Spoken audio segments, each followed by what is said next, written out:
berapapun biaya kecelakaan kerja yang ada hubungan dengan pekerjaan yang Bapak Ibu menjadi peserta jam sostek, biayanya tidak pernah kami batasi sesuai dengan indikasi medis.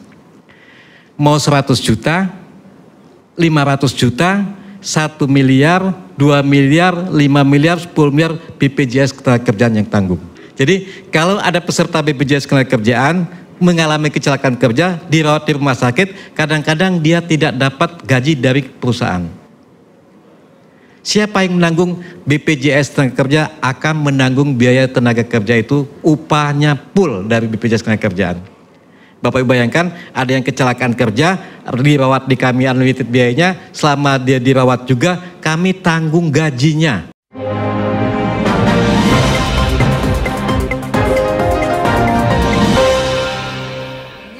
Teman-teman sejawat dan Bapak Ibu udah mulai banyak pertanyaan nih yang udah disiapkan.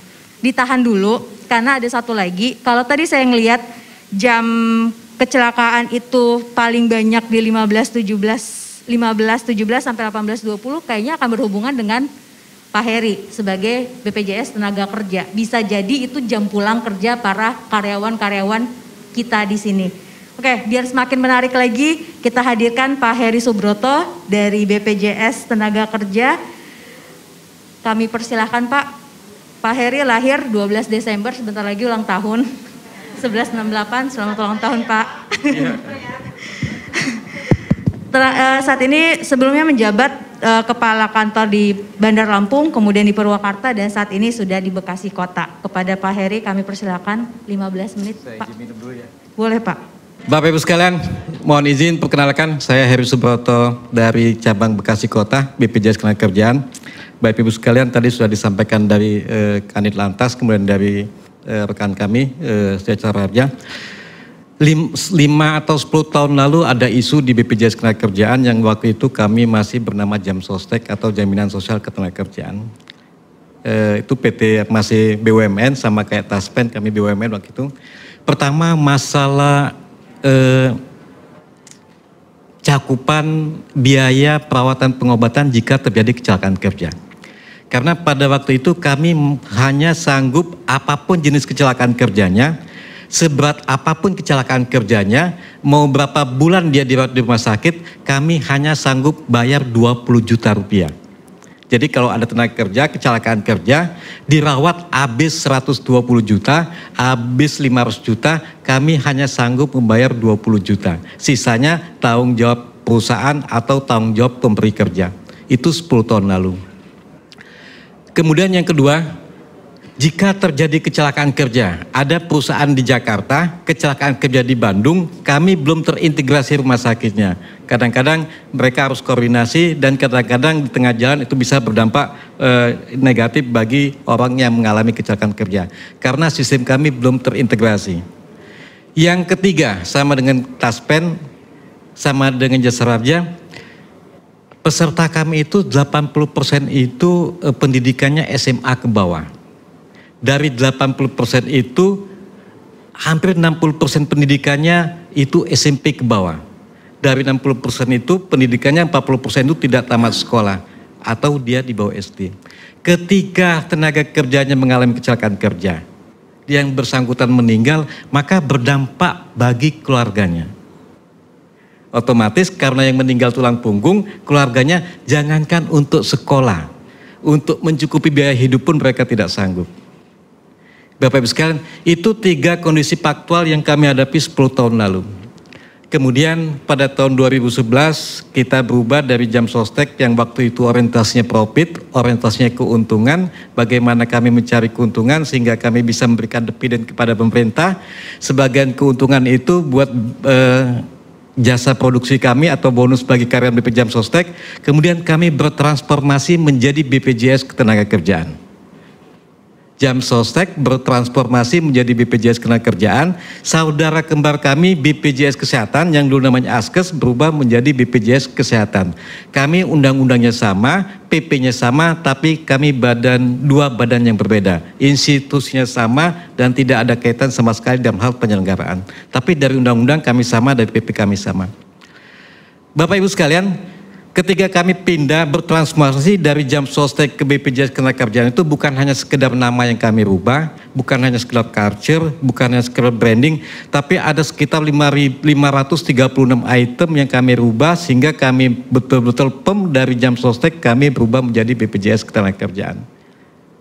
Ada 536 item yang kami rubah. Detail itu kami rencanakan sehingga kami mulai 2015 kami menjadi BPJS Ketenagakerjaan secara full operasional.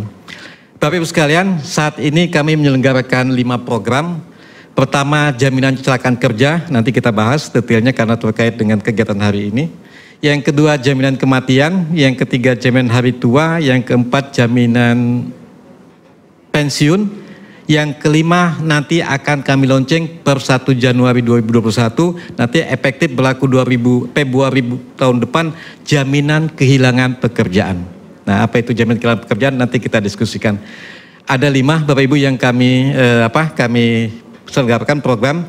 Kalau kita bicara tentang sistem jaminan sosial secara menyeluruh, kita ada 6 program. Pertama, BPJS Kesehatan.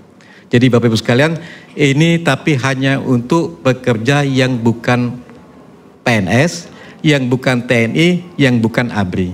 Jadi Bapak Ibu sekalian, dari sistem jaminan sosial teman-teman yang di perusahaan, itu perlindungan sistem jaminan sosialnya lebih bagus, lebih komprehensif dibanding dengan teman-teman yang PNS, TNI, bakal ABRI. Bapak Ibu sekalian, terkait dengan jaminan kecelakaan kerja tadi, karena terkait dengan hari ini kegiatan kita, yang seperti saya sampaikan pertama, dulu kami hanya sanggup membayar 20 juta itu biaya perawatan dan pengobatan jika terjadi kecelakaan kerja. Mulai 1 Juli 2015, sekarang kami menanggung unlimited. Berapapun biaya kecelakaan kerja yang ada hubungan dengan pekerjaan yang Bapak Ibu menjadi peserta jam sostek, biayanya tidak pernah kami batasi sesuai dengan indikasi medis. Mau 100 juta, 500 juta, 1 miliar, 2 miliar, 5 miliar, 10 miliar, BPJS Ketenagakerjaan yang tanggung. Jadi itu salah satu transformasi ketika kami berubah dari jam sostek menjadi BPJS Ketenagakerjaan. Biayanya unlimited Bapak Ibu sekalian. Kalau jika terjadi eksiden terkait dengan dia ada hubungan dengan pekerjaan. Mungkin Bapak Ibu nggak percaya Pak Heri ini jual kecap, biasanya kalau jual kecap pasti selalu nomor 1, ya kan? Betul nggak? Jam sostek atau BPJS Ketenagakerjaan kalau kecelakaan kerja kami pesertanya atau Bapak Ibu pesertanya biayanya unlimited. Kalau Bapak Ibu nggak percaya silakan Bapak Ibu coba. Bapak pulang dari sini karena ada kaitan dengan pekerjaan, Bapak kecelakaan, saya mau coba jam sostek betul nggak unlimited biayanya? Bapak Ibu sekalian, kenapa kami bisa unlimited dari 20 juta ke up sampai maksimal tidak ada batasannya? Ketika kami berubah dari jam sostek ke BPJS Ketenagakerjaan, kami salah satu prinsip dasar SJSN itu adalah gotong royong dan kami tidak boleh ngambil keuntungan. Jadi biaya iuran yang kumulatif di kami tidak boleh kami ambil keuntungan, tapi kami kembalikan sebesar-besarnya untuk manfaat bagi peserta BPJS Ketenagakerjaan. Jadi Bapak Ibu sekalian, kalau Bapak searching atau Google, Bapak cek di mana sistem jaminan sosial di dunia ini yang semurah jam sostek, tapi manfaatnya yang sehebat BPJS Ketenagakerjaan cuma ada di Indonesia. Sebagai contoh Bapak Ibu sekalian, kalau kita merujuk ke upah Bekasi Kota itu upah UMK-nya 4 juta. 4 juta kalau dia ikut jaminan kecelakaan kerja itu rate-nya cuma 0,24%. Itu kita konversi ke rupiah sekitar Rp9.600 satu bulan, tapi kalau kecelakaan biayanya unlimited. Jadi Bapak Ibu sekalian unlimited. Itu yang pertama. Kemudian yang bagi perusahaan yang selama ini kami selalu bayar terlambat dengan rumah sakit, sisinya dengan rumah sakit, selain Primaya ada enggak? Ada selain Primaya yang rumah sakit enggak Bu? Ada ya, siapa yang rumah sakit? Jadi Bapak Ibu sekalian, 2 minggu lalu saya pernah memutus hubungan dengan rumah sakit. Bukan karena kami punya masalah dengan rumah sakit, tapi karena rumah sakit itu terlambat menagih tagihannya kepada jam sostek. Ya, coba bayangkan. Ada rumah sakit terlambat nagih ke kami putus hubungannya Pak. Selama ini kan kalau rumah sakit komplain karena jam sostek terlambat bayar. Tapi ini kami balik. Ada rumah sakit yang telah merawat pasien kami, merawat pasien tenaga kerja, tapi dia tidak menagihkan biayanya, kami putus hubungannya, Pak. Kenapa? Karena bagi kami ketika ada rumah sakit yang sudah merawat, sudah menangani pasien BPJS Ketenagakerjaan, ketika selesai penanganannya, kami harus segera membayar penanganannya, Pak. Jadi kalau rumah sakit, kayaknya nggak ada rumah sakit yang tidak mau bekerja dengan BPJS Ketenagakerjaan. Pertama, tidak ada batasan biaya. Yang kedua, di kami tidak ada verifikasi. Cuma moral hazard di rumah sakit yang menentukan ini kami tanggung atau tidak. Coba Bapak Ibu bayangkan, kalau dia dirawat di rumah sakit, dioperasi, tidak ada verifikasi dari jam sostek. Tidak ada verifikasi dari BPJS Ketenagakerjaan. Pokoknya berapa tagihan rumah sakit kami bayar. Jadi silakan rumah sakit yang memverifikasi. Karena bagi kami ketika ada peserta BPJS dirawat di rumah sakit, itu selesai di rumah sakit. Tanggung jawab rumah sakit menagihkan ke kami dan kami bayar ke rumah sakit. Bapak Ibu sekalian, itu dari sisi manfaat. Jadi sekali lagi saya sampaikan itu unlimited biayanya. Bapak Ibu sekalian tolong disampaikan ke teman-teman kalau dia peserta BPJS Ketenagakerjaan mengalami kecelakaan kerja, kemudian dia dirawat, kami tanggung sepenuhnya, tidak ada batasan biaya. Kemudian Bapak Ibu sekalian, bagaimana kalau ketika ada pekerja dia mengalami kecelakaan kerja, dia dirawat di rumah sakit? Bisa 2 bulan, bisa 3 bulan, bisa setahun, bisa 2 tahun sampai dia dinyatakan sembuh, meninggal dunia, atau dia perlu rawat jalan. Bapak Ibu sekalian, kami ada namanya santunan sementara tidak mampu bekerja. Tidak boleh tenaga kerja yang mengalami kecelakaan kerja dirawat di rumah sakit, selama dia dirawat terputus penghasilannya. Jadi kalau ada peserta BPJS Ketenagakerjaan mengalami kecelakaan kerja, dirawat di rumah sakit, kadang-kadang dia tidak dapat gaji dari perusahaan. Siapa yang menanggung? BPJS Ketenagakerjaan akan menanggung biaya tenaga kerja itu, upahnya full dari BPJS Ketenagakerjaan. Bapak Ibu bayangkan, ada yang kecelakaan kerja, dirawat di kami unlimited biayanya, selama dia dirawat juga, kami tanggung gajinya.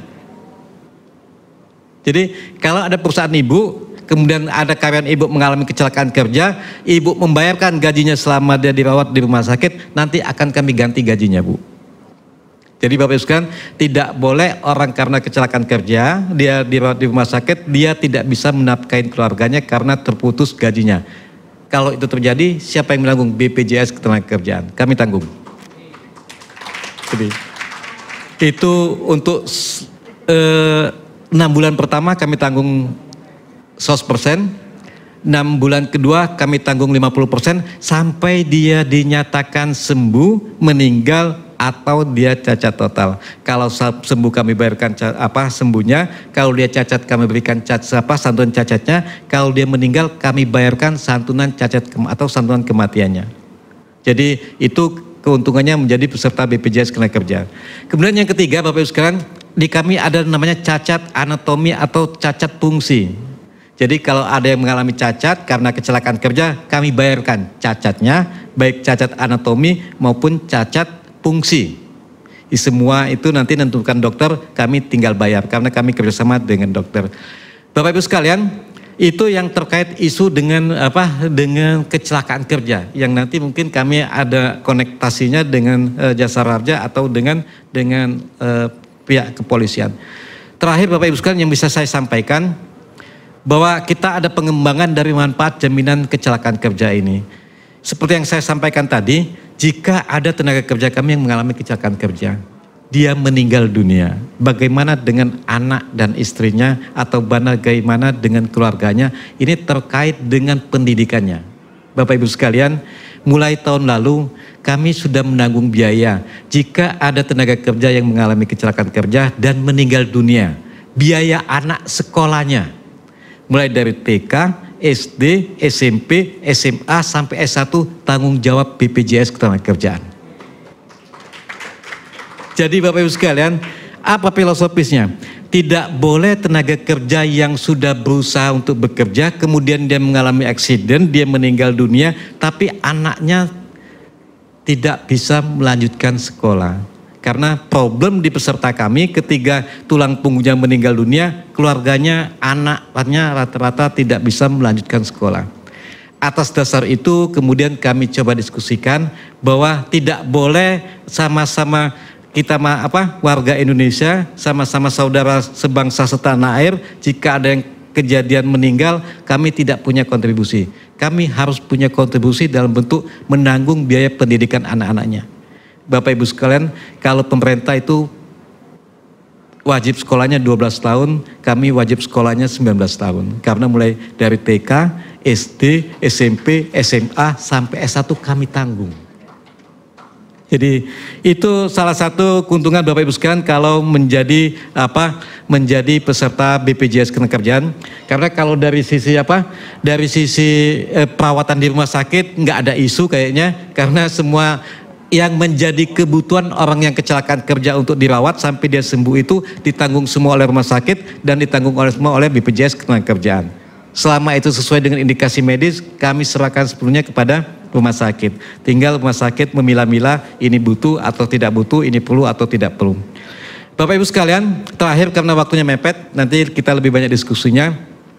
Insya Allah mulai bulan depan kami akan menyelenggarakan, bukan tahun depan, karena tahun depan tinggal sebulan lagi. Bulan depan 2022 kami akan menyelenggarakan namanya jaminan kehilangan pekerjaan.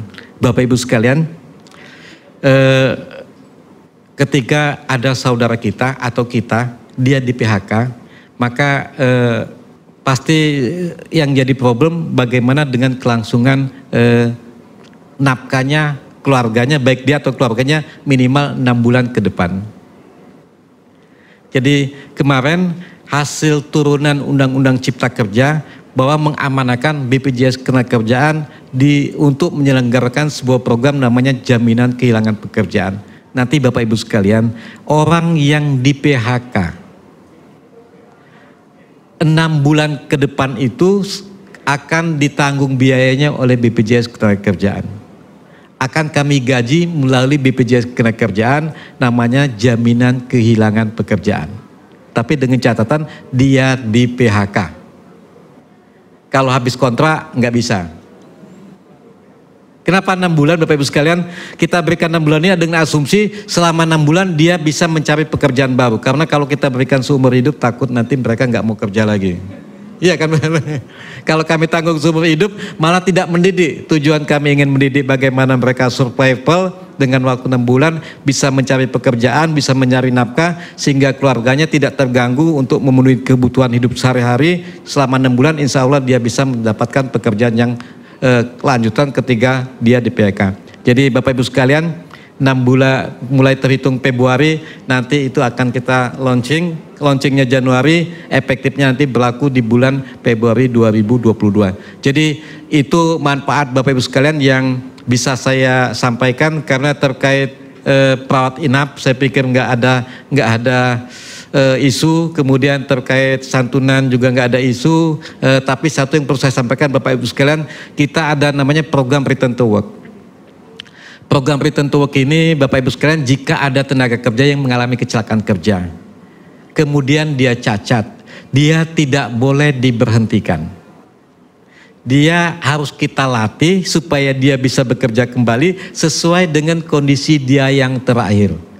Biaya pendampingannya, biaya pelatihannya itu tanggung jawab BPJS Ketenagakerjaan.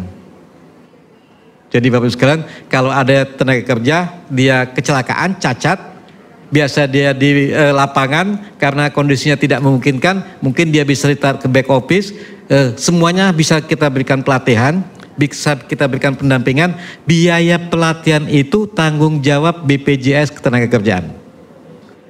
Perusahaan tidak dipungut biaya tambahan sedikit pun. Tapi dengan catatan Bapak Ibu sekalian, perusahaan bikin komitmen dengan kami bahwa perusahaan tidak akan mem-PHK tenaga kerja yang mengalami cacat karena dia kecelakaan kerja.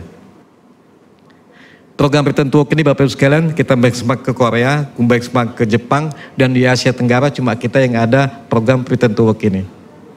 Jadi ini Bapak Ibu sekalian kita sampaikan sekali lagi karena bagaimana kami di BPJS Ketenagakerjaan itu selalu berpikir memberikan kontribusi buat peserta kami semaksimal mungkin sesuai dengan kemampuan kami, sesuai dengan amanah undang-undang. Terakhir Bapak Ibu sekalian mungkin di Pramaya juga nanti akan bersentuhan. Ini baru update setahun yang lalu Bapak Ibu sekalian ketika saya berdinas di Lampung, ada salah satu perusahaan di Lampung itu dia dapat proyek membuat kapal perang. Itu dari angkatan laut. Ketika terjadi pengelasan di bawah laut, mereka terbakar. Hampir 80% tubuhnya terbakar. Dan ternyata mereka setelah dirawat inap, dia butuh pemulihan jangka waktu yang sangat panjang. Dan ketika dia sudah dirawat di rumah, rawat jalan, dia harus kembali ke rumah sakit. Ternyata mengalami gangguan. Karena ketika orang mengalami luka bakar, dia tidak bisa bergerak sembarang, dia tidak bisa diangkat sembarang, sehingga kita waktu itu mendiskusikan bagaimana supaya yang tenaga kerja yang mengalami luka bakar ini tetap bisa dirawat di rumah tanpa dia bersusah payah ke rumah sakit, tapi biayanya ditanggung oleh Jamsostek atau BPJS Ketenagakerjaan. Nah, mulai tahun lalu Bapak Ibu sekalian kita ada tambahan lagi namanya home care. Home care itu tenaga kerja yang dirawat di rumah, kita mendatangkan dokter dari rumah sakit tanpa dia harus bolak-balik ke rumah sakit. Biayanya sekali lagi tanggung jawab BPJS Ketenagakerjaan. Jadi Bapak sekalian, luar biasa, kami banyak sekali memberikan manfaat untuk peserta kami BPJS Ketenagakerjaan ini. Konteksnya Bapak Ibu sekalian, ini adalah amanah undang-undang. Sama seperti jasa harja, kehadiran BPJS Ketenagakerjaan adalah amanah undang-undang. Itu salah satu bentuk hadirnya negara untuk mengayomi warganya. Salah satu bentuk hadirnya negara untuk mensejahterakan penduduknya atau masyarakatnya atau rakyatnya. Bapak Ibu sekalian, sebelum saya tutup, ada peserta Jamsostek nggak di sini? Semua Pak. Semua. Ada yang pernah komplain tentang Jamsostek nggak? Saya minta satu, tolong Bapak sebutkan apa komplain Bapak tentang Jamsostek. Yang bisa kasih komplain, saya kasih hadiah. Ya, silakan Ibu. Jadi tolong jangan Ibu kasih pujian. Tapi silakan. Ibu kasih kira-kira apa sih yang nggak pantas di Jamsostek atau kira-kira pelayanannya kurang bagus oleh Jamsostek. Ada. Silakan Ibu. Saya bawa tim saya supaya nanti tim saya bisa mengabsorb apa sih problem di lapangan. Sebelumnya terima kasih Pak untuk kesempatannya. Saya Sisi dari PT Indofood cabang Ancol. Yang mau saya pertanyakan kepada Bapak untuk biaya rawat inap sebelum ketika ada case kecelakaan kerja nih Pak. Ini ada indikasi untuk rawat inap ya. Itu untuk biaya PCR-nya memang di cover atau tidak ya Pak? Karena di beberapa PLKK itu yang cabang di tempat saya itu tidak di cover. Biaya PCR? Iya benar Pak. Dan dibebankan ke kita, ke perusahaan kita. Kalau PCR kita belum tanggung Bu ya, Mbak Karsi belum ya? Iya. Sebentar Mbak, ada tim saya yang teknis yang jelasin. Kalau itu Mbak, itu bukan komplain. Mbak cari yang lain Mbak, cari yang lain. Kalau itu Mbak nanya, Mbak cari apa komplain tentang pelayanan Jamsostek? Itu aja sih Pak. Oh, kalau itu bukan komplain nanti tanya. Saya tanya yang komplain Pak ya. Silakan Pak. Dengan catatan Bapak menjadi peserta kami. Kalau Bapak nggak jadi peserta kami, Bapak nggak bisa komplain. Bapak peserta Jamsostek? Bukan tapi nanya aja. Enggak, nanti nanya Pak. Oh.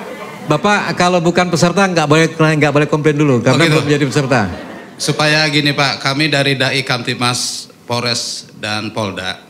Sementara ini kan kami dari pengurus dan DAI itu bukan tenaga formal, tapi bukan pekerja formal.